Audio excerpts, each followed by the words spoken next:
Marie, and I am so eager to be here with you tonight and just talk about probably one of the most underdeveloped skills that I walked into adult life with. And it's a skill that I've been cultivating over the last 3 to 4 years, and it has radically changed my life. And it's something that I firmly believe that every single one of us, once we actually start to cultivate this skill, we actually come to step into something that's akin to um, power almost. It's like this ability to operate and engage with the world from a position not of being shy or like shoulder slump of shame, but really having our shoulders rolled back, and we're able to be brave and we're able to engage with the world in a courageous position. And I never ever engaged that way up until the last 2 to 3 years, 3 to 4 years. And it's radical responsibility. And I had to make a decision whether I was going to effectively, I just kind of viewed it almost, what's the term where there's an ox has this like mantle over its back, and it like it's like carrying two buckets. It's like in very old time movies, and they'd have this like mantle, and you'd have the buckets on either side. And I just like had this picture in my mind of radical responsibility as a mantle. Like, am I going to wear this thing, this weight?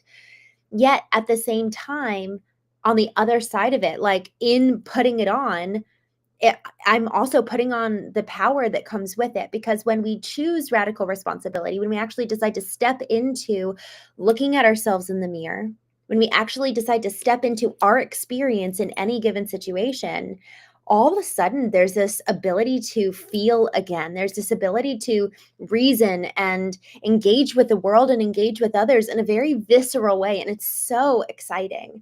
But it's not coming from a place of shame, which is like small and weak and frail.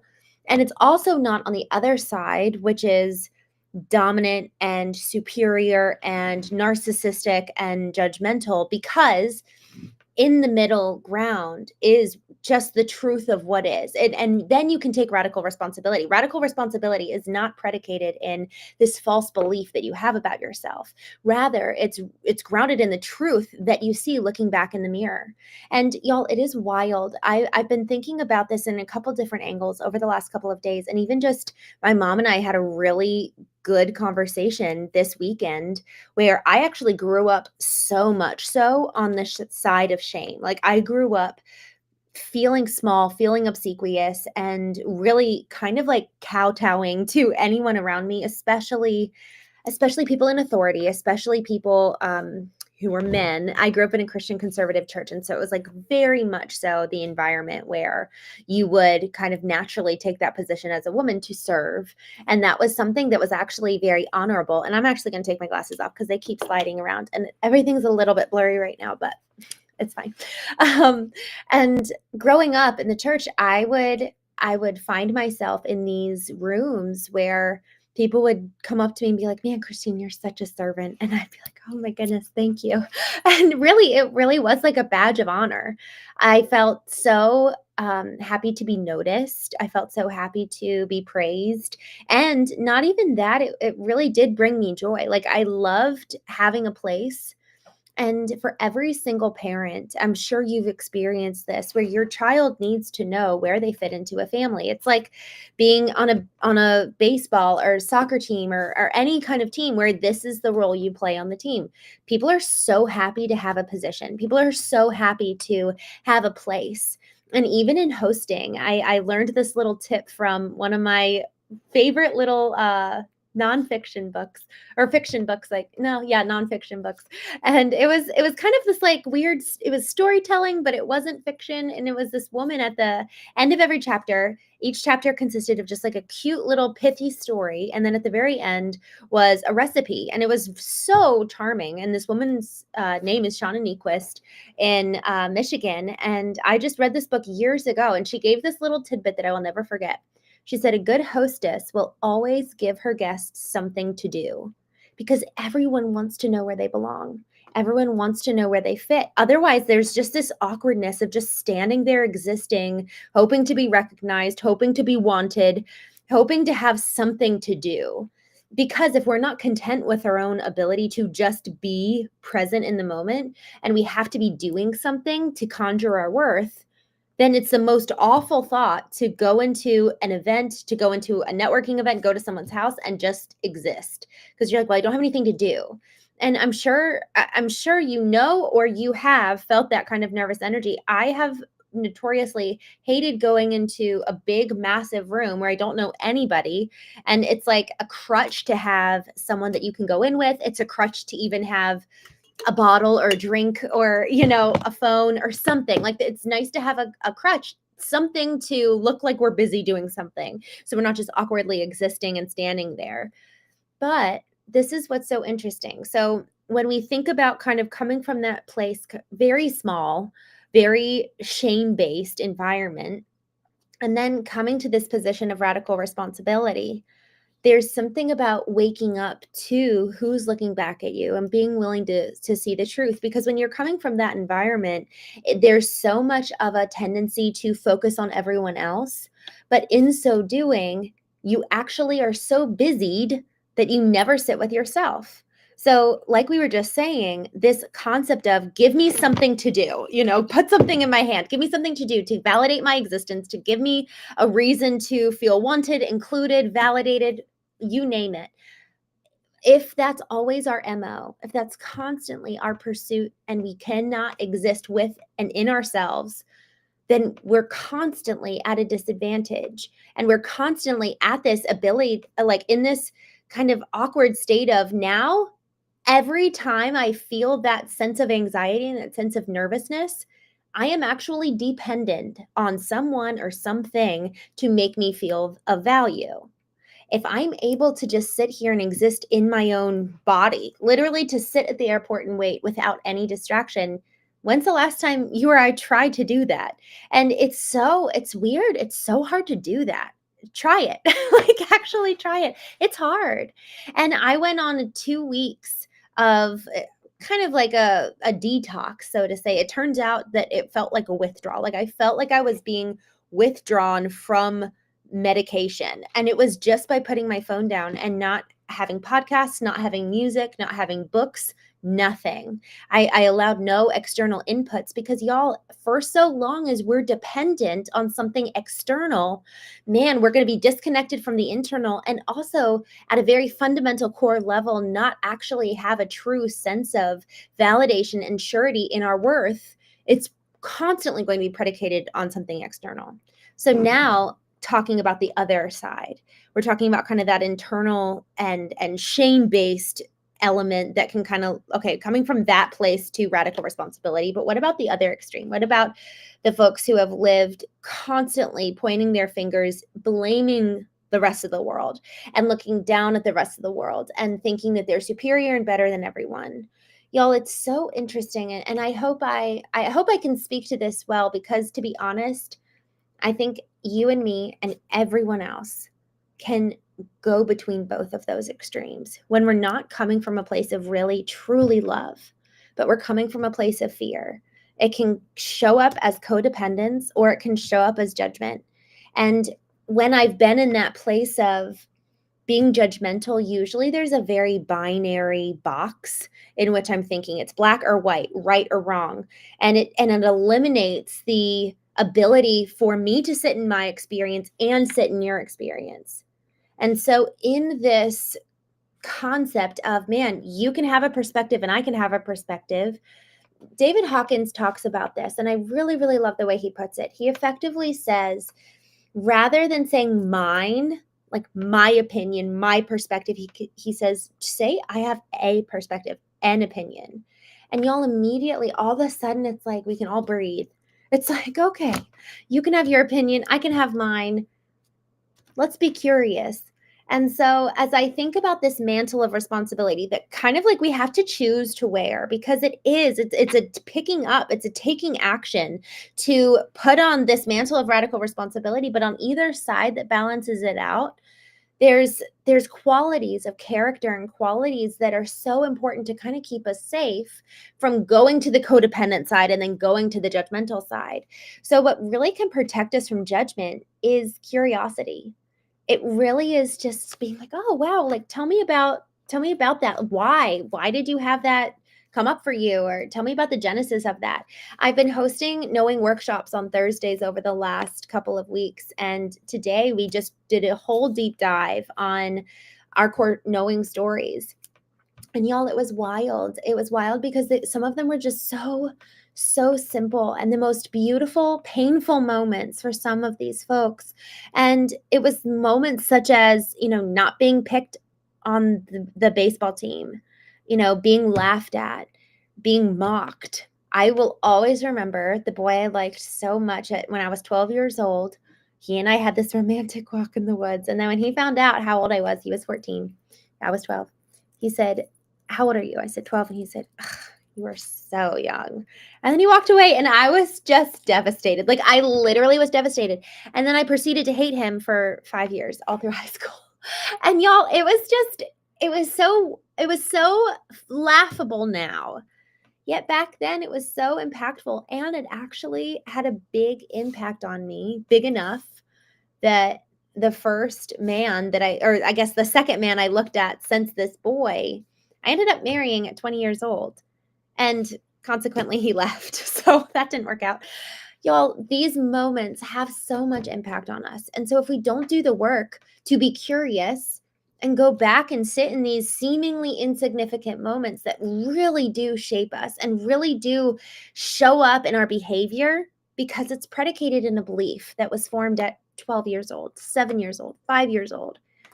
So much of our behavior today is rooted in a belief that was formed in the past. So our present today is rarely ever truly going to be attributed to what's happening right in front of us. So often it's like tethered to the past, and it's got traces back to the past of what happened that we just haven't resolved. And so in this whole concept of really analyzing behavior, belief, and who am I today, curiosity, as we start looking in the mirror, as we pick up this mantle of radical responsibility, curiosity protects us from judgment.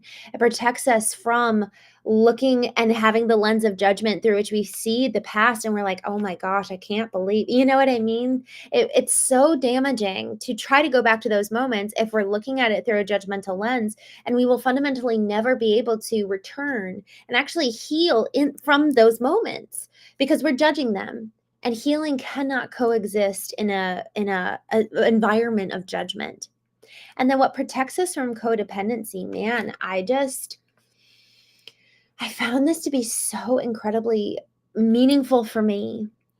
I have to sit in my experience. I have to be authentic.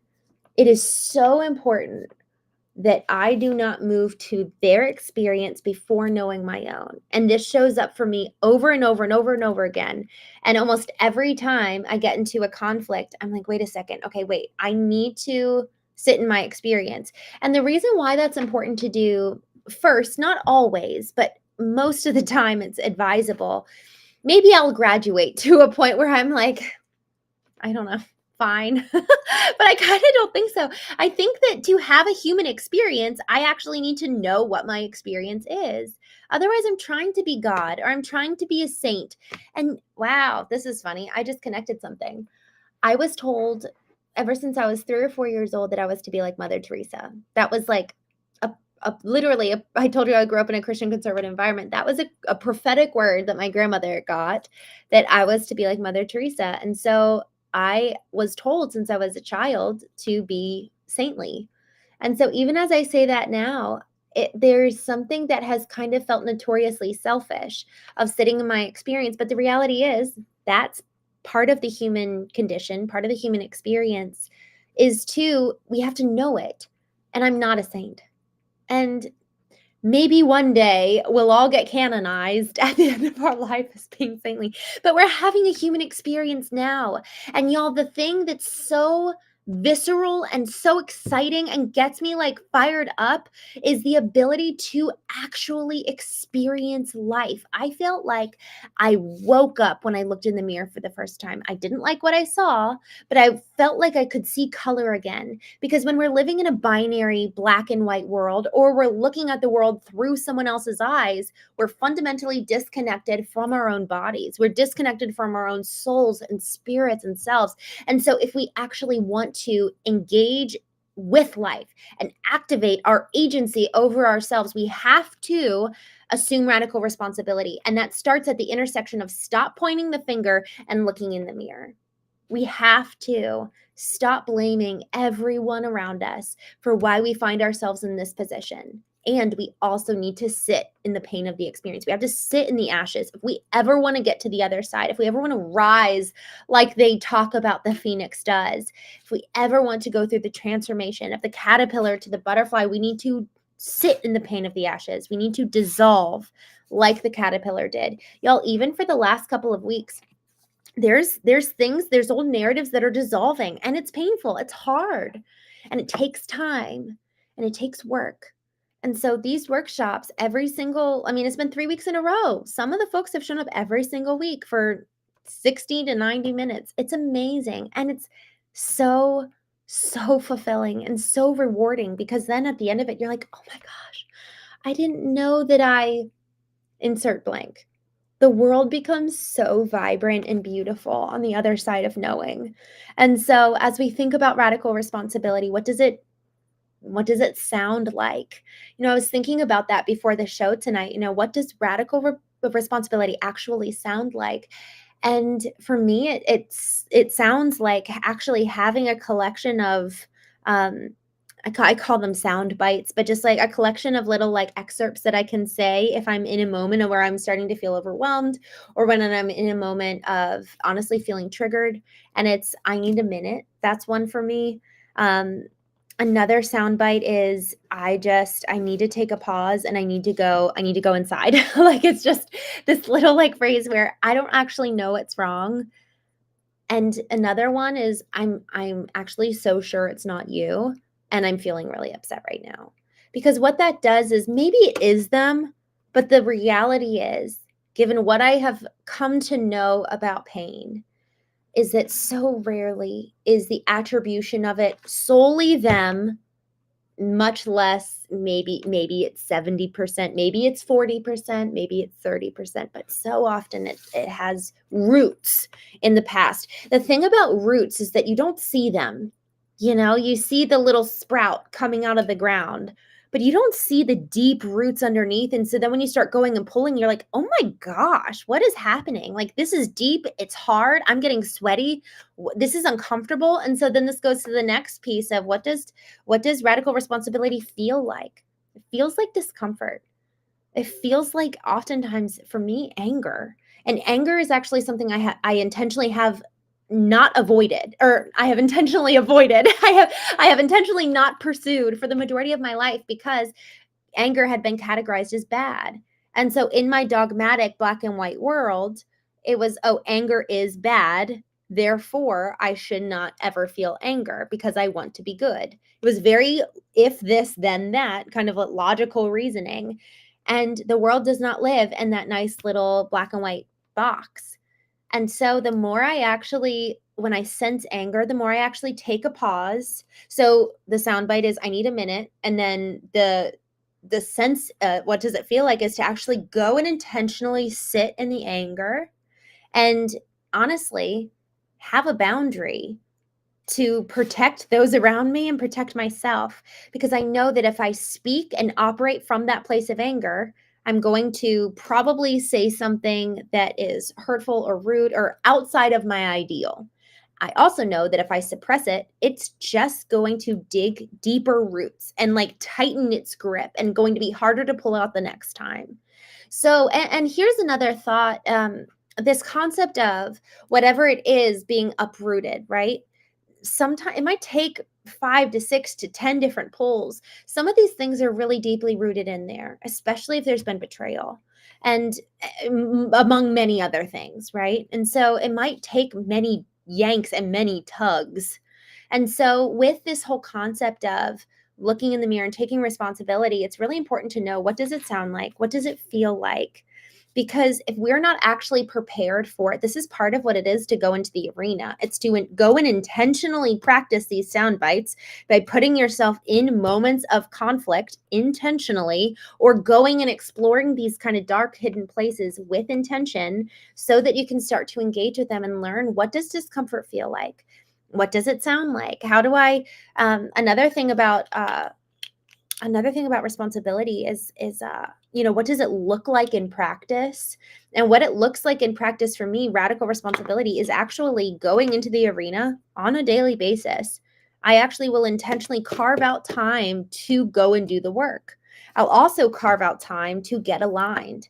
And this is my practice of literally asking myself hard questions, going and retracing the roots if I feel like something's there, because at the end of the day, when you trace the roots all the way down, even though you're trying to pull them up, at the very bottom, there is often a core memory for why that belief and why that behavior exists in the first place.